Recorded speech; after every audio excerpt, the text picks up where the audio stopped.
আপনি বলছেন যে কার্ডিয়াক প্রবলেম যাদের হতে পারে বা হওয়ার সম্ভাবনা রয়েছে তাদের জন্য lifestyle modification is very very important. আপনি বলছিলেন যে পরিবারের সদস্যদের যদি কারোর থেকে থাকে সেক্ষেত্রে সচেতন থাকার জন্য কি কি বিষয় তাকে মেনটেন করতে হবে? তাদের মধ্যে নিশ্চয়ই ফিজিক্যাল অ্যাক্টিভিটিস পড়ে, এর বাইরে আর কি কি ফ্যাক্টর রয়েছে?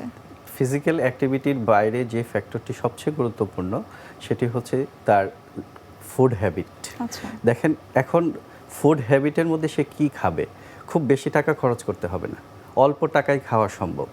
আপনি সবজি খান বেশি করে, আপনি শর্করার পরিমাণটুকু কমিয়ে দেন। আমাদের বাংলাদেশের মানুষ শর্করা যেটা সবচেয়ে বেশি গ্রহণ করে সেটি হচ্ছে ভাত, তো ভাতটা কমিয়ে দেন। ভাতের সাথে আপনি একটু কমপ্লেক্স কার্বোহাইড্রেট খেতে পারেন, আলু খেতে পারেন, অথবা যদি আপনার দ্বারা সম্ভব হয় আপনি ওটস খেতে পারেন। একই সাথে ফাইবারের পরিমাণ বাড়িয়ে দিতে হবে। বাজারে প্রচুর শাকসবজি আমাদের দেশে পাওয়া যায়, শাকসবজিটুকু খান এবং পরিমিত পরিমাণ প্রোটিনটা গ্রহণ করতে হবে। যেমন আপনি আরেকটা জিনিস আমি একটু ক্লিয়ার করি, আমাদের মধ্যে দেখা যায় যে প্রেশারের রোগী আমি ডিম খাবো না, আমি দুধ খাবো না, এটা একটা মিসকনসেপশন। প্রেশার হলে ডিম খাওয়া যাবে না, দুধ খাওয়া যাবে না, এটি কোনোভাবেই গ্রহণযোগ্য নয়। একজন ব্যক্তির প্রতিদিন তার পুষ্টি চাহিদা রয়েছে, সেই পুষ্টির চাহিদার অংশ হিসেবে তাকে ডিম খেতে হবে, দুধ খেতে হবে। তো সে সবজির পরিমাণটা বেশি করে খাবে, কার্বটা কমিয়ে দিবে, সে পরিমিত পরিমাণ আমিষ খাবে, তেল বা চর্বির পরিমাণটা কমিয়ে দেবে। তেলের ক্ষেত্রে যদি সম্ভব হয় অলিভ অয়েলটা খেতে পারে, যেটা আমরা একেবারেই অভ্যস্ত না আমাদের দেশের মানুষ, এবং কিছুটা এক্সপেন্সিভ বলে হয়তো আমরা অ্যাভয়েড করে থাকি, বাট এটার বিকল্প তো অনেক ধরনের তেল রয়েছে। সেক্ষেত্রে আমি তেল কম খাবো, তেল ছাড়া খেতে বলছি না, আপনি তেলের পরিমাণটুকু কমিয়ে দেন, তাহলেই কিন্তু সম্ভব। এবং এটা নিয়মিত আপনার মধ্যে এইটুকু গ্রহণ করে নিতে হবে যে আমি আমাকে সুস্থ রাখবো, এই কনসেপশন যতদিন পর্যন্ত আমার মধ্যে না আসবে ততদিন পর্যন্ত কোনো কিছুই বাস্তবায়িত হবে না। অর্থাৎ ডিটারমিনেশন, ডেডিকেশনটা আসলে অনেক বেশি গুরুত্বপূর্ণ। আমরা এই হৃদরোগ সম্পর্কে আরো বিস্তারিত জানার চেষ্টা করব। এই পর্যায়ে আমরা দেখে নিচ্ছি আমাদের স্বাস্থ্য প্রতিদিনের নিয়মিত আয়োজন কি খাবেন কেন খাবেন এই সেগমেন্টটি। দর্শক, আপনারা দেখছেন এনটিভি নিয়মিত স্বাস্থ্য বিষয়ক আয়োজন স্বাস্থ্য প্রতিদিন। এ পর্যায়ে আমরা দেখে নিচ্ছি বিভিন্ন খাদ্যের পুষ্টি গুণাগুণ নিয়ে আমাদের পুষ্টিবিদের পরামর্শ।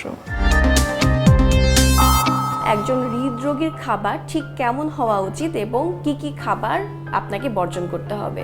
সবচেয়ে বড় বিষয় হলো যে যাদের হৃদরোগ আছে এবং যারা অনিয়ন্ত্রিত খাবার খাচ্ছেন এবং অনিয়ন্ত্রিত জীবনযাপন করছেন তাদের ক্ষেত্রে কিন্তু হার্ট অ্যাটাকের ঝুঁকি বেড়ে যায়।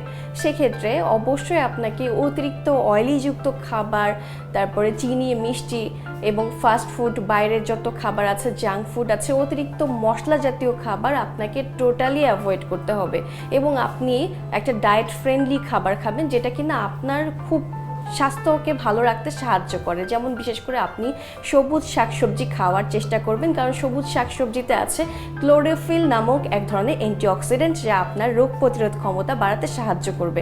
এবং এ সময় আপনি ওমেগা 3 ও ওমেগা 6 যুক্ত ফ্যাটি অ্যাসিড যুক্ত যে খাবারগুলো সেটা আপনি খাবেন, বিশেষ করে কাঠবাদাম এবং অনেক ধরনের বাদাম আছে যেটা কিনা হার্টের ক্ষেত্রে অনেক উপকারী। এবং এর পাশাপাশি আপনি স্যুপ রাখতে পারেন, আপনি গ্রিন সালাদ রাখার চেষ্টা করবেন এবং অনেক ধরনের ভেজিটেবলস আছে যেটা আপনি যদি লাল আটা রুটির সাথে সকালবেলা খান তাহলে সেক্ষেত্রে কিন্তু আপনার হেলথকে ভালো রাখতে সাহায্য করবে। এবং যারা রেগুলার ডিম খেতে পছন্দ করেন আপনি ডিম অবশ্যই খেতে পারবেন, তবে অবশ্যই আপনাকে কুসুম বাদ দিয়ে খেতে হবে। আপনাদের যাদের কিনা হৃদরোগের ঝুঁকি আছে তারা কিন্তু খুব সহজেই গ্রিন টি অথবা ব্ল্যাক কফি আপনারা রেগুলার পান করতে পারেন, তবে অবশ্যই চা পানের ক্ষেত্রে কিছু সতর্কতা আছে। যেমন নাস্তা করার সাথে সাথে আপনি কখনোই চা পান করতে পারবেন না, এতে করে কিন্তু আপনার অনেক ধরনের স্বাস্থ্য ঝুঁকি হতে পারে। এই জন্য আপনার অন্ততপক্ষে নাস্তা করার ঠিক মিনিমাম 25 মিনিট পর আপনাকে চা পান করতে হবে। আশা করি আপনারা যাদের হৃদরোগের সমস্যা আছে তারা রেগুলার হাঁটবেন এবং যতটা সম্ভব ঘুমানোর চেষ্টা করবেন। আপনাদেরকে বিশ্রাম নিতে হবে এবং একদম চিন্তামুক্ত থাকতে হবে।